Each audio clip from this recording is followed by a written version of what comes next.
வணக்கம் சாவித்ரி சமையலுக்கு உங்களை வரவேற்கிறேன். இப்போ அருமையான சுவையில் முருங்கைக்காய் மாங்காய் வச்சு குழம்பு தாங்க செய்ய போகிறோம். இது வந்து சாப்பாடு, இட்லி, தோசை, சப்பாத்தி இது எல்லாத்துக்குமே வச்சு சாப்பிட ரொம்ப அருமையாக இருக்குங்க. இது எப்படி செய்யலாங்கிறத பார்க்கலாம் வாங்க. இப்போ வீடியோக்குள்ளே போகலாம். பெரிய சைஸில் 3 முருங்கைக்காய் எடுத்து இந்த மாதிரி நீளவாக்கில் சின்ன சின்ன துண்டுகளாக நறுக்கி வச்சுருக்கேங்க. அதே மாதிரி கோமாங்காய் ஒரு அரை பகுதி எடுத்து வச்சுருக்கேங்க. வதக்கிறதுக்கு 1 டேபிள் ஸ்பூன் எண்ணெய் விட்டுக்கிறேங்க. எண்ணெய் சூடாகட்டும். குழம்புடைய திக்னஸ்க்கு வேண்டிங்க 1.5 டீஸ்பூன் சாப்பாட்டு புழுங்கல் அரிசி எடுத்துருக்கேன். நீங்கள் பச்சரிசியும் கூட பயன்படுத்திக்கலாம். நல்லா பொரிஞ்சு வரட்டும். இந்த அரிசி வந்து ஆப்ஷனல் தாங்க, விருப்பப்பட்டால் நீங்கள் வறுத்துக்கலாம், இல்லாட்டினா தவிர்த்துட்டும் கூட செய்யலாம். அரிசி வறுபடட்டுங்க. அதே மாதிரி சின்ன வெங்காயம் வதக்கிறதுக்கு 30லேருந்து 40 வரைக்கும் எடுத்துருக்கேங்க. பாருங்கள், அரிசி இந்த மாதிரி நல்லா பொரிஞ்சு வரணும். பொரிஞ்சு வந்த வரைக்கும் தான் நம்ம வெங்காயத்தை சேர்த்திக்கணும். வெங்காயத்தை சேர்த்துக்கலாம். இது கூடவே 6-7 பூண்டு பல் இதையும் சேர்த்து வதக்கி விட்டுக்கலாங்க. பூண்டு வெங்காயம் நல்லா வதங்கட்டும். இப்போ சின்ன வெங்காயம் பூண்டு பல் வதங்கிடுச்சுங்க. இது கூடவே 2 சின்ன சைஸ் நாட்டு தக்காளி இது கூட சேர்த்து நல்லா வதக்கி விட்டுக்கலாங்க. தக்காளி ஓரளவுக்கு நல்லா வதங்கட்டும். இப்போ தக்காளி நல்லா வதங்கிடுச்சுங்க. 1/2 டீஸ்பூன் மஞ்சள் பொடி, 2 டீஸ்பூன் மிளகாய்த்தூள், 1 டேபிள் ஸ்பூன் மல்லித்தூள், 1 டேபிள் ஸ்பூன் குழம்பு பொடி, இது கூடவே 1/2 டீஸ்பூன் சீரகத்தூள். நான் கொஞ்சம் கூடுதலாக வைக்கிறதுனால இந்த அளவுக்கு மசாலா பொடி எடுத்துருக்கேங்க. நீங்கள் குறைவாக வைக்கிறதுனா அதுக்கு தகுந்த மாதிரி மசாலா பொடியை குறைச்சிக்கலாம். இப்போ இது மசாலா பொடியெல்லாம் சேர்த்து நல்லா வதக்கிக்கலாங்க. இது கூடவே 1/2 சில் தேங்காய் எடுத்துருக்கேன். இதையும் சேர்த்து லேசாக வதக்கி விட்டுக்கலாங்க. இப்போ எல்லா பொருளுமே வதக்கியாச்சு. ஒரு தட்டுக்கு மாற்றி சூடு ஆற வச்சுக்கலாங்க.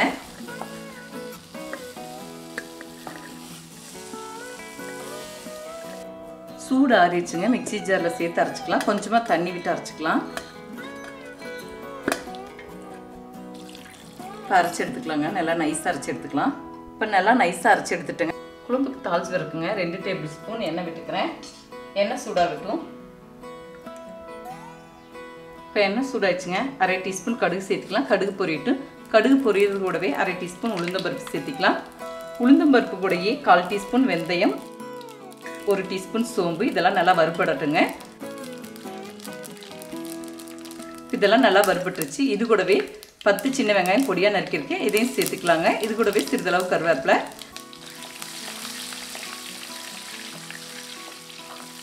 இப்போ வெங்காயம் வதங்கிடுச்சுங்க. இப்போ நறுக்கி வச்சுருக்க முருங்கைக்காவை சேர்த்துக்கலாம். இப்போ குழம்புக்கு முருங்கைக்காய்க்கு தேவையான அளவுக்கு உப்பு சேர்த்துக்கலாங்க. ஒரு 2-3 நிமிஷம் நல்லா முருங்கைக்காவை வதக்கி விட்டுக்கலாம். 2-3 நிமிஷம் நல்லா வதக்கி விட்டாச்சுங்க. பறைச்ச விழுதை சேர்த்துக்கலாம். இது கூடவே கொஞ்சமாக தண்ணி சேர்த்து நல்லா கலந்து விட்டுக்கலாம்.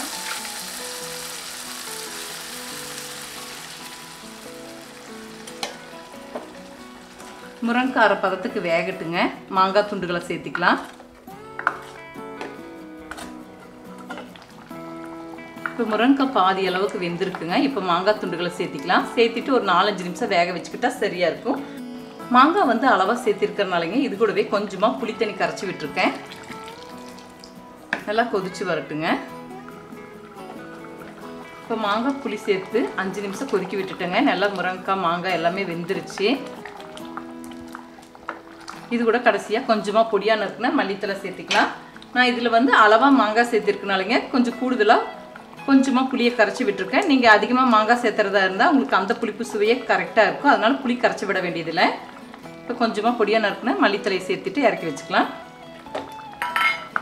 இப்போ அருமையான சுவையில் மாங்காய் முருங்கைக்காய் சேர்த்து குழம்பு செய்துட்டேங்க. இது வித்தியாசமான சுவையில் நல்லாயிருக்கும். இது வந்து நம்ம சாப்பாடு, இட்லி, தோசை, சப்பாத்தி இது எல்லாத்துக்குமே வச்சு சாப்பிட ரொம்ப நல்லா இருக்குங்க. களிக்கும் கூட தொட்டு சாப்பிட டேஸ்ட்டாக இருக்கும். இதே முறையில் செய்து பாருங்கள். இந்த வீடியோ பிடிச்சிருந்தா லைக் பண்ணுங்கள், ஷேர் பண்ணுங்கள், சப்ஸ்கிரைப் பண்ணுங்கள், கமெண்ட்ஸ் பண்ணுங்கள். அடுத்த வீடியோவில் சந்திக்கலாம்.